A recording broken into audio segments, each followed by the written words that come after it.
Hi and welcome to my home down here in Gambia. Sorry, apology for a start. I did say last week that I'd go to the beach today. It was my intention, but hey, I've got the mechanic coming again. Yeah, there is a site in these parts that we run on GMT here, which although the timing is GMT, the GMT here means Gambian maybe time. So if somebody tells you a time for something, it is maybe. Maybe they'll be here today, maybe it'll be 2 o'clock, maybe it'll be 3 o'clock, maybe it'll be 6 o'clock, or maybe it'll even be tomorrow. This is the way. This is the way of Africa, I believe. Makes for an interesting life sometimes, yeah. Anyway, back to business, and yeah, I think I've had a very productive week of progress in sort of getting things set up for what I believe is going to be a sort of a new era in the sort of online marketplace. So we're moving from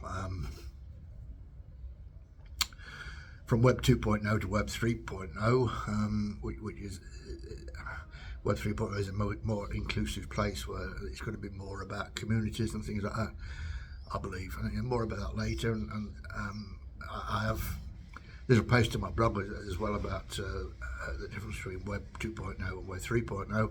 If you want to go have a look at that, it's stephenmoore34.com. Anyway, I'm rebuilding my business, my email lists, and all my marketing within affiliate system at the moment. So the past week I've been actually moving my email list from a different autoresponder. I was actually with ConvertKit, where I had around just about 1,400 subscribers. They're all mainly double opt-in subscribers. So what I've been doing is sort of sending a broadcast email to them, to the whole list, and then I sort of go in a couple of days after the broadcast, resend it, and the 30% or so that have opened the email, I mark them off on the list and download them, and they download to a CSV file. Then they go across to affiliate system, the contact database in there, as double opt-in and engaged people. So so far I've done that a couple of times, and I think at the moment in affiliate system I've got around 500 people. Okay, some of them I've come in actually to affiliate system from my blog, from the newsletter link on my blog, but most have been imported from ConvertKit. And in ConvertKit at the moment, I think there's around about 1,000 people. So the last email I did was I think on Saturday to the what I call the squeaky clean list now, and that got an open rate of over 50%, which is, you know, I'm used to sending one email. If I send a broadcast out from ConvertKit, I was getting between 20 and 25%, or something between 19 and say 19 and 25% is what I would expect my opening rate on an email to be.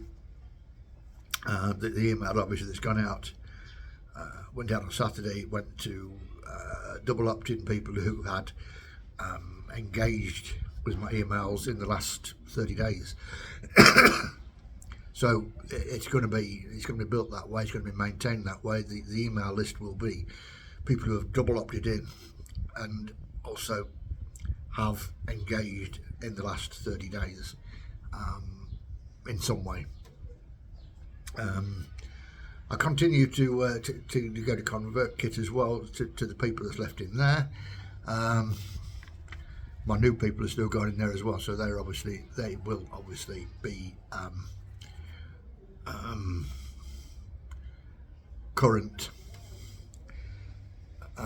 currently engaged people, because they're getting emails all the time, and they will have responded in the last 30 days.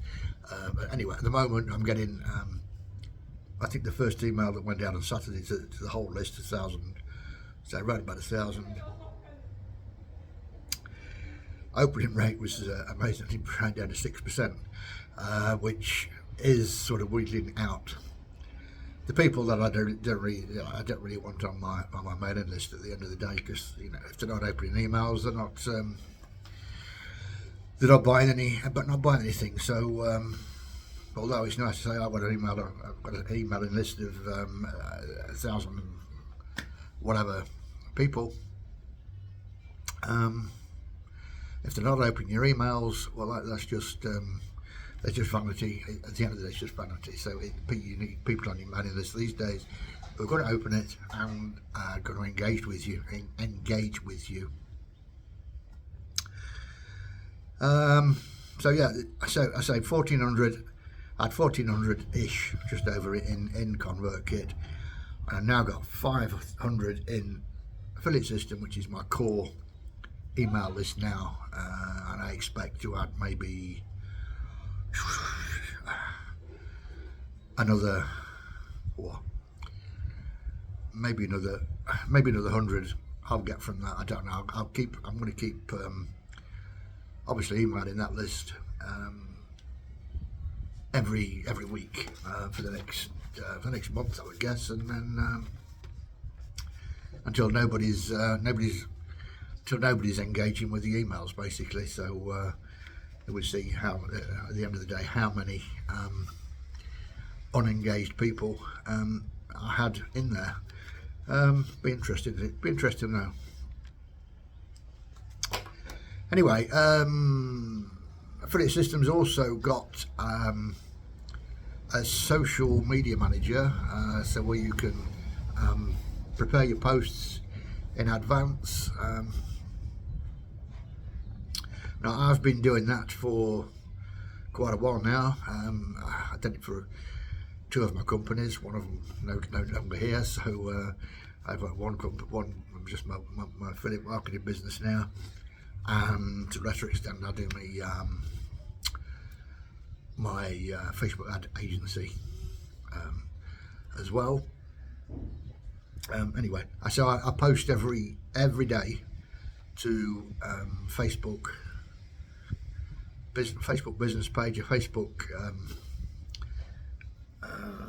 groups page, Instagram page, a Google My Business page, a LinkedIn page, and a Twitter or X page. More or less the same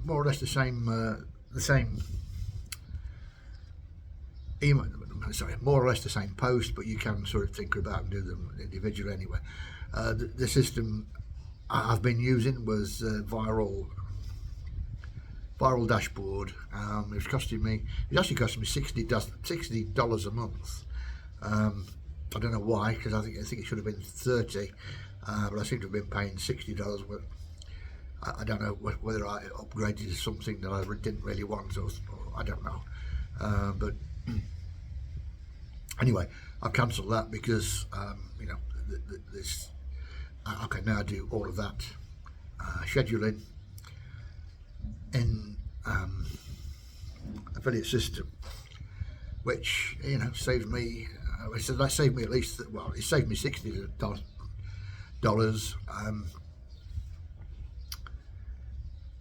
But maybe it should have been $30, but I don't know. But yeah, it's quite simple. You just write your posts for each day, sort of copy and paste them into place, upload your media, your pictures, and just link them across and schedule them for each day. It's simple, and then just obviously check just to make sure everything's running okay occasionally, and yeah, a couple of hours once a month. You can schedule a whole month's social media posts if you so want. I so want because if I'm not available for anything at any time, I know I've got one social media post going out every day. Whether I put anything else out on top of that, that's I can decide that as we go along, sort of thing. Yeah. So yeah, that long term, that's going to save me quite a bit. So the next thing I'm going to look at in there is the linking of the way it links with Facebook lead forms. Sorry, using Facebook lead adverts as one of my traffic sources. It's obviously of great interest how that actually works, how the linkage between the two actually works. So hopefully I'll get that looked at. Don't know, the next week I would guess, and then go from there. Sorry, I've got a child looking for dinner money. One moment, see if I've got any. Nope.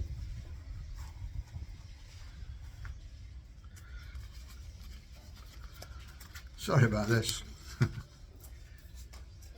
Okay. Bye. Yes. Sorry about that. One of my stepchildren on the way to school wanting the fare and school lunch. Anyway, what was I? Yeah, started looking at the Facebook leads and how they interlink with affiliate system. See if there's any benefit in using that rather than what I'm using now, which is linked with Zapier, or would it actually use Move? So it's linked in there somewhere. I know how it's done, but I'm not going to go into it on this video. Anyway, yeah, last week we actually started.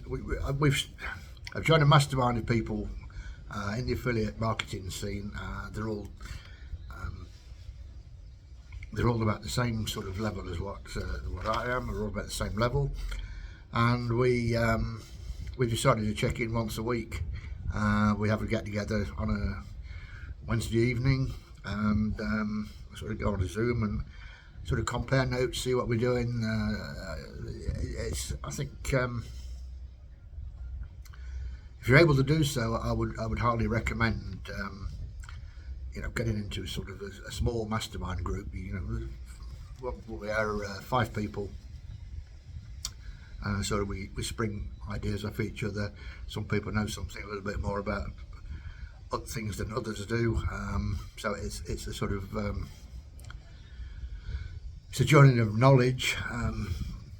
Although we're all pretty much starters, we all have some knowledge about specifics. Which is good, yeah, so we can bounce ideas off each other. We can, generally see how each of us is doing, and more or less hold each other accountable, if you like. I would think that is one of the benefits, and yeah, it gets you able to, speak to like-minded people. So that is, if anybody's thinking about sort of building a business in affiliate marketing, I would say sort of get yourself somebody who is on a similar level, and see if you can form a little mastermind group. It can be 2 people, 4 people, 5 people, whatever. But yeah, I think it's very, very very, very beneficial, and it can be sort of mutually beneficial and rewarding for all the members. On to actually, we went to Friday. I had a very interesting webinar with by my other mentor, Paul O'Mahony of Rethink, where he was talking about the move from Web 2.0 to Web 3.0, and how we're sort of moving from the influencer area, if you like, the influencer era, to the more what would you call it? The more, if you like, group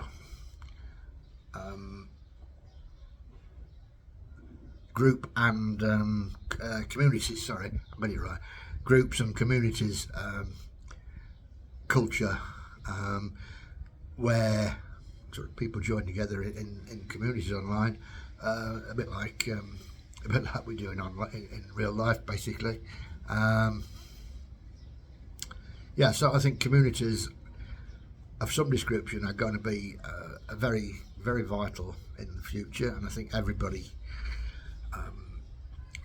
many people are going down that route now. So yeah, it's pretty new to me, and I said there is a post on my blog about it, and I will update more information as I go along with that.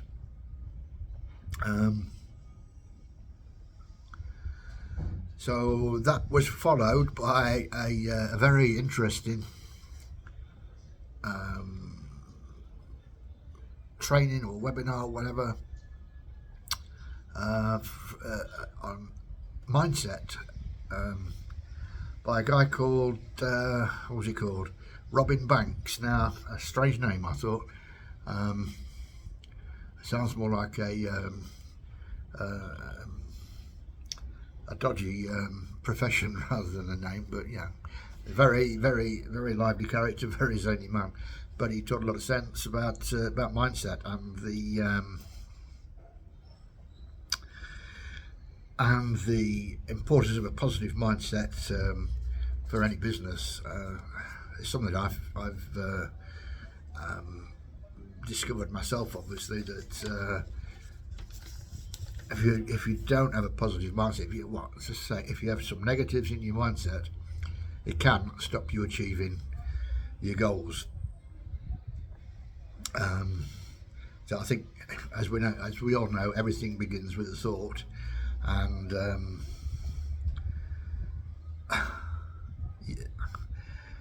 the thoughts and the way you talk to yourself needs to be positive. So it's a big advocate of positive self-talk, which I've been actively using now for about 2-3 months, and which I believe I'm benefiting from. I think the underlying message was, you can be what you believe you are. So yeah, I think it's time to realise that we need to be positive,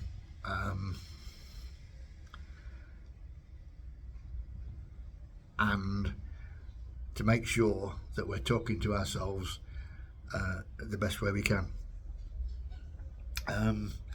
Yeah, yesterday, the end of the week, then we finished yesterday. Brilliant day. It was football. We're on football now. Sorry. It was the Carabao Cup final here in England.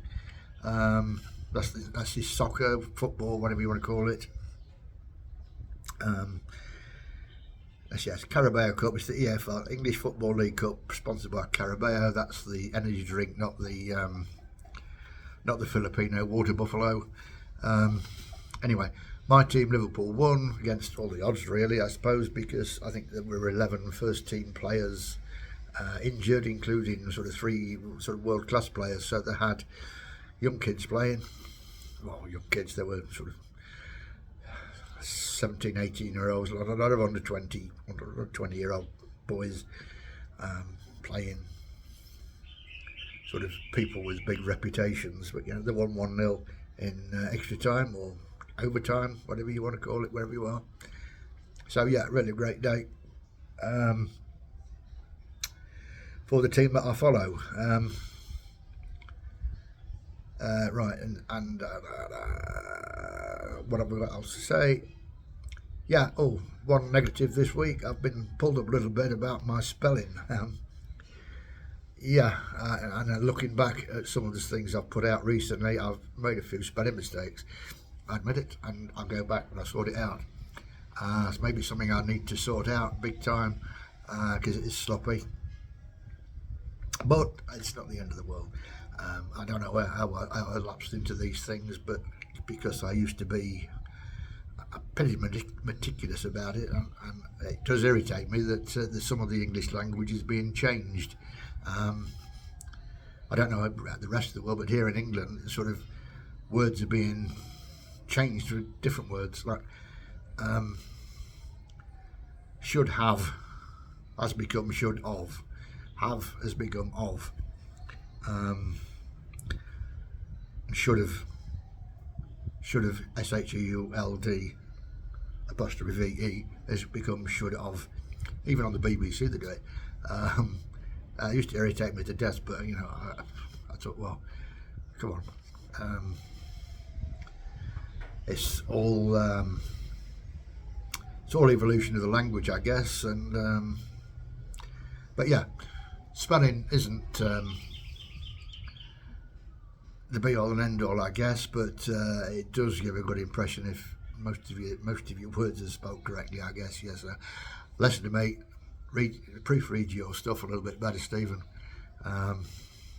because it does irritate some people. Obviously, in the marketing game, you don't want to be irritating people. So on to next week, what we've got going on. Well, obviously, it's going to be the end of the second month of the first quarter, so we got to look at what we had planned for this first quarter, what the goals were, and all this, and see what we're going to pull a finger out and get done in March, so we're on track. So yeah, first quarter was very important. First quarter of the year was very important. I've got some very, very big plans for March, which I'm very excited about. Hopefully we'll get some new things launched by about mid-March. Apparently I've got a birthday in March, so something to, I don't know, look forward to or dread or what, I don't know. The numbers keep adding up these days, but hey, they're only numbers. Yeah, so that's about all for this week, and I'll see you next week, and I hope we'll be coming from the beach. That is my intention.